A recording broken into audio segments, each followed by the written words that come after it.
हे what's up guys, welcome back once again. दोस्तों, आज की कहानी जो एक्सप्लेन करने जा रहे हैं उसका नाम है ए रॉयल इन पैराडाइज।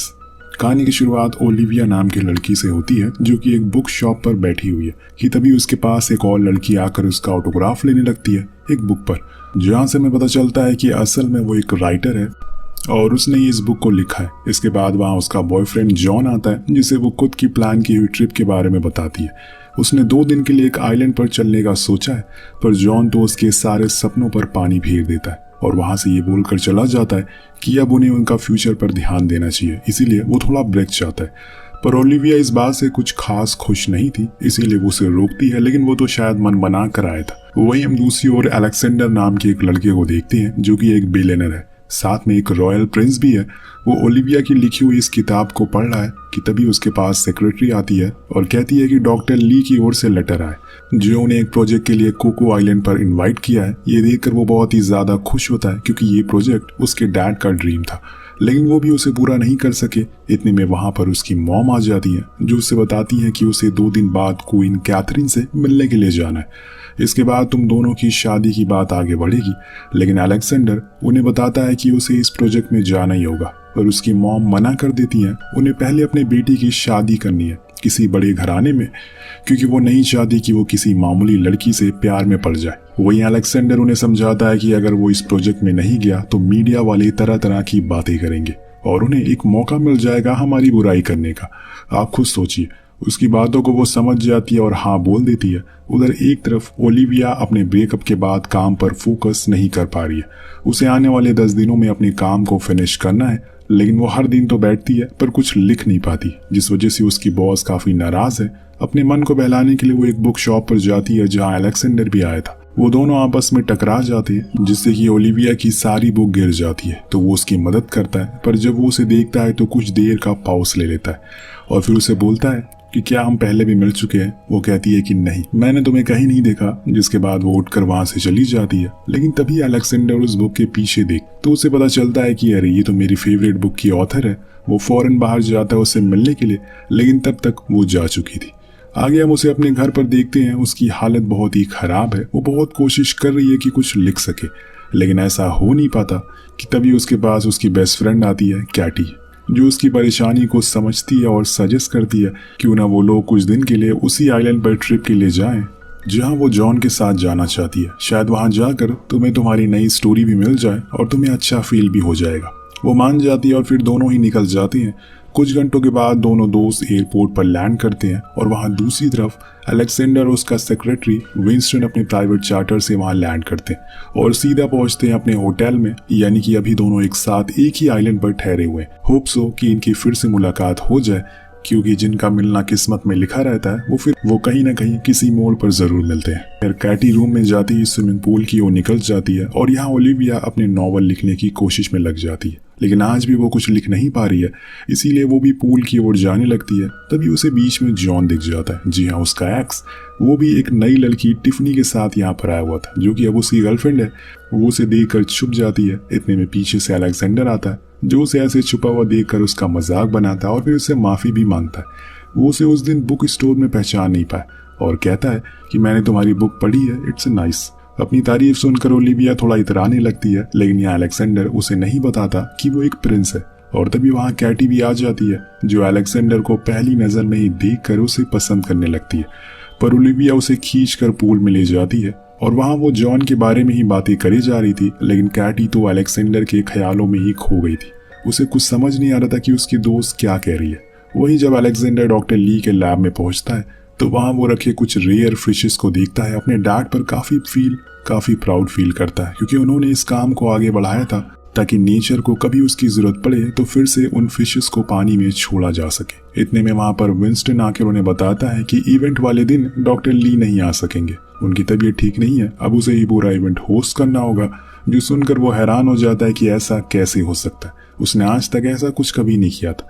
तो विंस्टन उसे कहता है कि ये सब सोचने की जरूरत नहीं है, सारा इंतजाम हो जाएगा, वो बस रेडी रहे।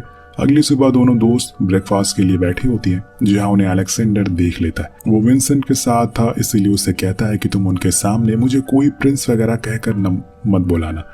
जिसके बाद वो उनसे मिलने के लिए जाता है। वहाँ वो विंस्टन को अपने दोस्त कहकर इंट्रोड्यूस करवाता है उसके बाद, और कहता है कि मैं इसके अंडर काम करता हूँ। उसके बाद अलेक्जेंडर उन्हें कल साथ में हैंगओवर करने के लिए इनवाइट करता है, साथ बीच पर ही घूमने के लिए, जो कि ओलिविया पहले ही मना कर देती है। लेकिन फिर कैटी उसे समझाती है कि तुम्हें हाँ बोलना चाहिए, ऐसे तुम जॉन को जला सकती हो, और उसे उसकी बात सही लगती है, इसीलिए वो हाँ कर देती है। यहाँ हम रेडली नाम के एक बूढ़े आदमी को भी देखते हैं जो कि प्रिंस पर लगातार नजर रखे हुए था, और उसे ऐसा करने के लिए उसे क्वीन ने भेजा था, जिन्होंने वो इन्फॉर्म करके बता भी देता है कि सब कुछ ठीक चल रहा है।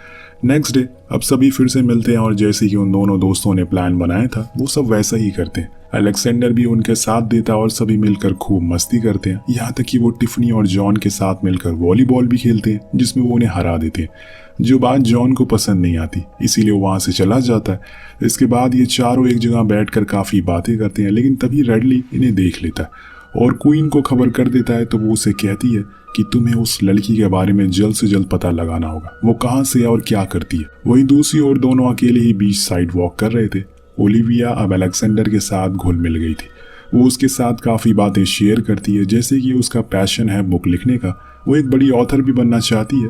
वहीं अलेक्जेंडर अपनी मॉम के बारे में बताता है कि उन्हें पसंद नहीं है कि वो इन सी थिंग के बारे में इतना सोचे, नेचर को इतना बढ़ावा दे। उनका मेन मोटिव यही है कि मैं बस पैसे कमाऊं, और वो भी ढेर सारे, पर मुझे जानवरों की जान बचाना अच्छा लगता है। दोनों एक दूसरे को कहीं ना कहीं पसंद भी करने लगे थे, लेकिन ओलिविया दूर दूर तक कहीं भी अंदाजा नहीं था उसे कि वो एक प्रिंस है। उसे तो यही लग रहा है कि वो कोई मामूली इंसान होगा। रूम में आने पर ओलिविया ने अपनी नई किताब की स्टोरी पर लिखना शुरू कर दिया कि तभी कैटी आकर उसे बताती है कि उसे विंस्टन को डेट करना शुरू कर दिया, जो सुनकर वो बहुत खुश होती है कि इतने में गेट पर कोई बंदा आता है शैंपेन की बोतल लेकर। वो असल में रेडली था, जो इसे बहाने ओलिविया से उसका नाम पूछता और कहता है कि ये हमारे होटल स्टाफ की ओर से आपके लिए। उन्हें ये नॉर्मल लगता है, इसीलिए वो एक्सेप्ट कर लेती हैं, पर रेडली को उसका नाम पता चल चुका था, इसीलिए वो ये बात कॉल करके क्वीन को बता देता है, जो फिर नेट पर सर्च करती है और उसे पता चलता है कि वो एक मामूली सी राइटर, ना कोई प्रिंसेस, उसका प्रोफेशन बस लिखना है, जो देखकर उसे खास खुशी नहीं होती, क्योंकि ऐसी लड़की वो अपने बेटे के लिए कभी नहीं ढूंढ रही थी। इसीलिए वो रेडली को ऑर्डर देती है कि तुम्हें कैसे भी करके इन दोनों को अलग करना होगा।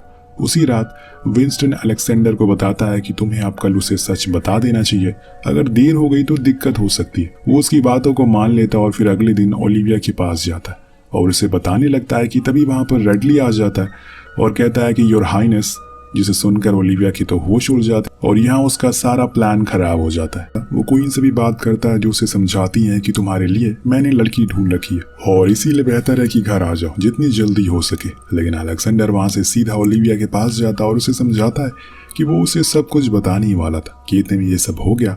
तो वो कहती है कि तुमने मुझसे झूठ क्यों बोला। तो वो कहता है कि मैं बस एक नॉर्मल इंसान की तरह जिंदगी जीना चाहता हूँ, इसीलिए मैंने ऐसा कहा। ओलिविया को भी उसकी बातें कहीं ना कहीं ठीक लगती है, इसीलिए उसे माफ कर देती है। फिर दोनों साथ में लंच का भी प्लान बनाते हैं। उधर हम रेडली को देखते हैं, जो कि अब वापस जा रहा था। वो क्वीन से कहता है कि मैंने वो काम कर दिया जो आपने कहा था, लेकिन मैं एक चीज़ कहना चाहूँगा कि मैंने आज से पहले हाइनेस को इतना खुश कभी नहीं देखा जितना वो उस लड़की के साथ थे। इसके बाद वो कुछ और भी कहना चाहता है, लेकिन वो फिर न जाने किसी वजह से रुक जाता है, जिससे हमें ये पता चलता है कि इन दोनों के बीच में कुछ तो ऐसा है जो हमसे छुपाया जा रहा है। उधर लंच दोनों साथ करते हैं। उसकी तो अभी तक रात की इवेंट की स्पीच भी रेडी नहीं हुई, तो ओलिविया कहती है कि कोई नहीं, मैं तुम्हारी इसमें मदद कर सकती हूँ। उसके बदले में अलेक्जेंडर उसे अपने प्राइवेट याच में चलने को कहता है, जहाँ पर वो उसे समुद्र की गहराइयों में ले जाता है, जो देखकर ओलिविया बहुत ही ज्यादा खुश होती है। उसके जिंदगी के कुछ अच्छे पलों में ये सब पल शामिल थे। उसके बाद दोनों ही रात होने पर इवेंट के बारे में बातें कर होटल तक जा रहे होते हैं कि बीच में उन्हें जॉन दिखता है, जिससे कि उसकी गर्लफ्रेंड की बहस हो गई थी और वो उसे छोड़कर चली जाती है। वहाँ ओलिविया को खड़ा जॉन उसके पास आकर कहता है कि मैंने तुम्हें छोड़कर बहुत बड़ी गलती कर दी, जिसके साथ भी तुम रिलेशन में आओगे वो बहुत लकी होगा। ये बोलकर वो चला जाता है और यहाँ फिर आ जाती है वो इवेंट वाली रात, जहाँ अलेक्जेंडर अपने रॉयल ड्रेस पहनकर ओलिविया का इंतजार करता है और जब वो आती है तो उसके होश उड़ जाते हैं। वो बहुत ही ज्यादा खूबसूरत लग रही थी। वो चली जाती है सीधा रूम पर, जहाँ पर वो कैटी को सब कुछ बताती है, जो उसे कहती है कि अब हमें यहाँ नहीं रहना चाहिए, चलो चलते हैं। वो दोनों ही सामान पैक करके वहां से निकल जाती हैं शहर की ओर। उधर एलेक्स को कुछ पता ही नहीं था। जब वो सुबह उठता है तो विंसेंट उसे बताता है कि ऐसा ऐसा हुआ, क्योंकि कैटी ने सब कुछ उसे बताया था। फिर क्या था, एलेक्स गुस्से में अपनी माँ के पास जाता और सीधा उनसे सवाल कर आखिर क्यों वो अपने बेटे को खुश नहीं देखना चाहती। वो उनकी खानदान की परंपरा को संभालते संभालते थक चुका है और आप भी थक चुकी होंगी लोगों के सामने झूठा बनते बनते। क्वीन कहती है कि मैं कुछ समझी नहीं। तब वो उनकी और रेडली का जिक्र करता है और कहता आप तो खुद अपनी खुशी सबसे छुपा रही हो, फिर दूसरों का क्या ही सोचोगी। ये सुनकर वो रोने लगती है और कहती है कि अगर मैंने लोगों को बता दिया कि मैं अपने बॉडीगार्ड के साथ जिंदगी बिताना चाहती हूँ तो वो गलत गलत बात कहेंगे। यहाँ तक कि वो ये भी कहेंगे कि मैंने अपने पति को मरवा दिया ताकि अपने बॉडीगार्ड के साथ जिंदगी बिता सकूं। तब एलेक्स कहता है कि दूसरे क्या सोचते हैं उसके चक्कर में हम खुद की खुशी को दांव पर तो नहीं लगा सकते। अगर आप रेडली को पसंद करती हैं तो खुशी खुशी साथ रहिए। उसकी बातें सुनकर रेडली भी इमोशनल हो जाता है और क्वीन को भी समझ आ जाता है कि वो गलत कर रही थी। उधर ओलिविया ने अपनी नॉवेल कंप्लीट करके अपने बॉस को दे दी थी कि इसमें हैप्पी एंडिंग तो हुई नहीं। वो कहती है कि जरूरी नहीं है कि हर कहानी में अंत खूबसूरत हो। ये बोलते ही गेट पर कोई आता और ये कोई और नहीं एलेक्स था जिसके साथ कैटी और विंसेंट भी होते हैं। वो अंदर आकर उसे अपने प्यार का इजहार करता और कहता है कि मैं तुम्हारे साथ अपनी जिंदगी का हर वो कीमती पल बिताना चाहता हूँ जिनका कोई मोल नहीं है। क्या तुम मेरी क्वीन बनोगी? तो ओलिविया कहती है लेकिन तुम्हारी मॉम के कुछ अलग प्लान है। इतने में वहां पर क्वीन भी आ जाती है जो उससे माफी मांगती है और कहती है कि मैं तुम्हें एक्सेप्ट करने के लिए तैयार हूँ क्योंकि तुम्हारी वजह से मुझे मेरा प्यार मिला। ये बोलकर वो चले जाते हैं, जिसके बाद ओलिविया एलेक्स को किस करती है और कहती है कि मैं गलत थी। हर कहानी में हैप्पी एंडिंग होती है, बस इंसान का सही होना जरूरी है और अगर हैप्पी एंडिंग नहीं हुई तो दोस्तों पिक्चर अभी बाकी है।